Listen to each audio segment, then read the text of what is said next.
ये एसपी साहब ने जो माननीय सर्वोच्च न्यायालय का जो निर्णय आया है SC ST आरक्षण में क्रिमिनल को लेकर के, उसके विरोध में देश की अनुसूचित जाति और जनजाति के लोगों ने और माननीय जो सांसद है विभिन्न दलों के, उन्होंने प्रधानमंत्री जी से भी जाकर के अपनी बात रखी।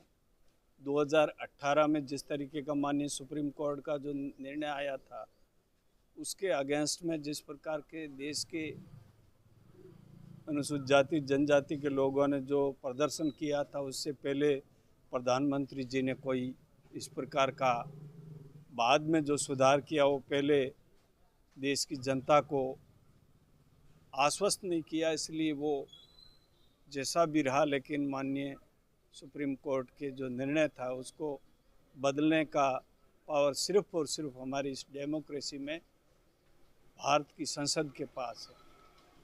तो वो जो कुछ हुआ और उसमें संशोधन और अच्छे तरीके से हुआ, लेकिन अब जो फैसला आया, इसको देख करके देश में आ रही मीडिया में समाचार पत्र और विभिन्न राजनीतिक दलों के समर्थन और जो भी SC ST वर्ग के लोगों ने और सांसदों ने जो प्रधानमंत्री जी से जो मुलाकात की, तो प्रधानमंत्री जी ने इसको गंभीरता से लेते हुए प्रधानमंत्री जी के पास में इस फैसले को पढ़ने के लिए कई विधिवेत्ता, महाधिवक्ता वगैरह सरकार जो केंद्र की है उसके पास होते हैं।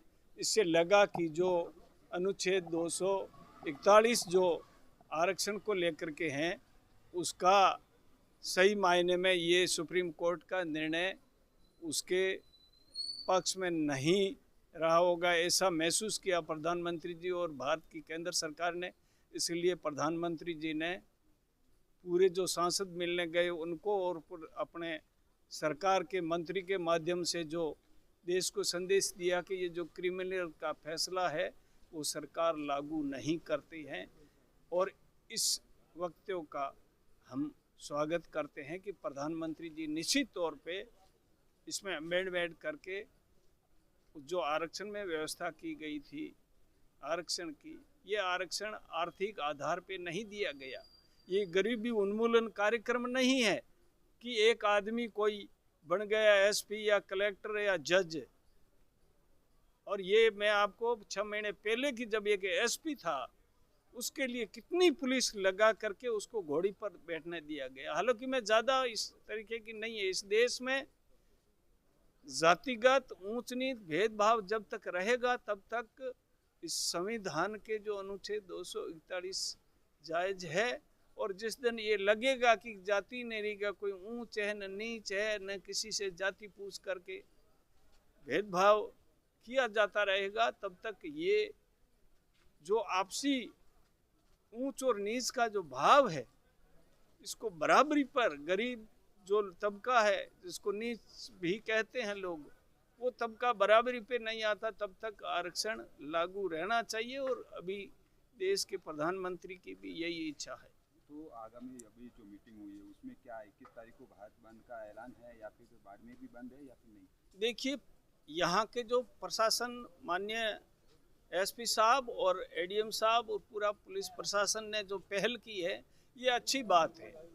हम लोगों ने पिछली बार बंद किया था, उस समय हम लोगों की एडवांस मीटिंग हुई थी, लेकिन अभी तक किसी भी संगठन ने इसी प्रकार की मीटिंग नहीं बुलाई है। अभी भी 5 दिन बाकी है, 4 दिन, तो उसके दौरान कोई संगठन आगे आता है और हम लोगों को बुलाएगा तो हमारे निश्चित रूप से पॉजिटिव, भाईचारा खराब नहीं हो, किसी प्रकार को कानून में हाथ लेने की जरूरत नहीं है। हम समझाइश करेंगे, देश के प्रधानमंत्री जी ने कहा है, तो हमें निश्चित तौर पे, और उसके बावजूद भी कोई बात है तो मेरे समाज के भी लोगों से यही निवेदन रहेगा कि अगर हमारी जो मांग है उसको प्रधानमंत्री को या राष्ट्रपति या राज्यपाल जिसको भेजना है, शांतिपूर्वक से 10 लोग या कम ज़्यादा लोग शांतिपूर्वक प्रशासन को ज्ञापन दे दें, वो बेहतर रहेगा। फिर भी अभी तक कोई संगठन आगे नहीं आया है कि ये करना है। तो उदाराम जी का क्या मानना है कि एक IPS भी सुरक्षित नहीं है, उसके लिए भी इतनी पुलिस लगाई गई है, अभी तक क्या SC तो इसलिए तो देश के प्रधानमंत्री ने कहा कि अभी क्रिमिनल की जरूरत नहीं है। जो भारत का संविधान का जो अनुच्छेद 241 है वो इस बात की कहीं इजाजत नहीं देता है कि इसमें कोई आर्थिक आधार पर क्रिमिनल लागू है। ये गरीबी उन्मूलन कार्यक्रम नहीं है। गरीब तो मैं समझता हूँ हर जाति वर्ग में मिलेंगे, लेकिन जिसको दलित शब्द बोलेंगे वो हर जाति में नहीं बोलेंगे। अगर तुम किसी दूसरे अदर वर्ष को, हाँ, दो तरीके की लोगों के साथ भेदभाव, जैसे एसी है, एसटी है, ओबीसी है, माइनॉरिटी है, तो ओबीसी के साथ में भी कुछ अलग तरह का व्यवहार था, लेकिन हम लोग तो अनटचेबल थे। छूने से लोग अपने आप को अपवित्र हो जाते थे।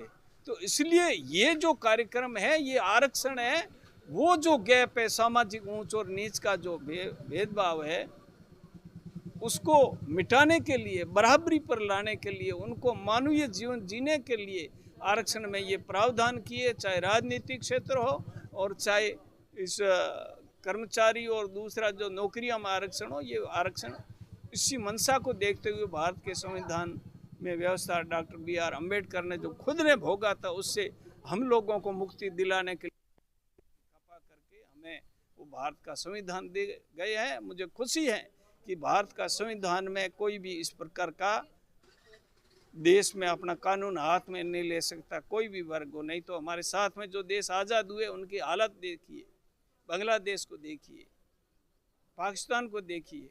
ये जो हमारी जो संविधान सभा थी, उसमें बाबा साहेब के नेतृत्व में जो बड़ा संविधान,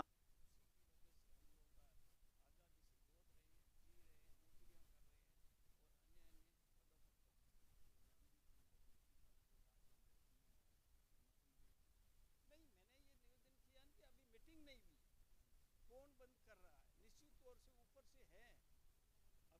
अभी संगठन बाड़मेर में भी कोई आगे नहीं आया, तो आगे आएगा तो हम आपस में सामाजिक चर्चा करेंगे। जरूरत ज्ञापन की रहेगी या कम ज्यादा की रहेगी। अगर बंद का कोई करते हैं तो भी हमारी सलाह रहेगी कि आम जन को किसी प्रकार की परेशानी नहीं हो। कुछ लोग ऐसे कहते हैं कि आए दिन जो हमारे जो ठेले हैं, व्यवसाय हैं, अरे भाई हमारा तो कोई व्यवसाय नहीं है। हम लोगों ने 2018 से लेकर के अभी 6 साल हुए, एक बार भी नहीं हुआ। बंद करवाते कौन है? उनकी भी पहचान की जानी चाहिए ना, जो हमेशा। हम लोगों ने तो एक बार बंद किया था और उससे कई 20 वर्ष पहले भी नहीं किया था। तो वो लोगों को वो हमारा दिन याद आता है, जबकि आए दिन बंद कराते हैं, वो नहीं दिखता है। फिर भी डेमोक्रेसी है, इसमें बंद कराना, अपनी बात रखना शांतिपूर्वक, ये हमारे संविधान इजाजत देता है। अगर इस बार भारत 21 तारीख को बंद रहा तो पिछली बार जो 14 अप्रैल को जो हुआ था वही वापस देखा जाएगा या फिर नहीं? 14 अप्रैल 2 अप्रैल की बात है, 18 की। लेकिन हमारे प्रयास होंगे कि किसी प्रकार की अप्रिय घटना नहीं हो। पहली बात तो है कि ज़्यादातर मैं उसमें अकेला नहीं कह सकता कि नहीं, ये कार्यक्रम नहीं होना चाहिए, लेकिन मेरी व्यक्तिगत राय है कि अगर प्रधानमंत्री पर भरोसा रखना चाहिए, उनके आश्वासन।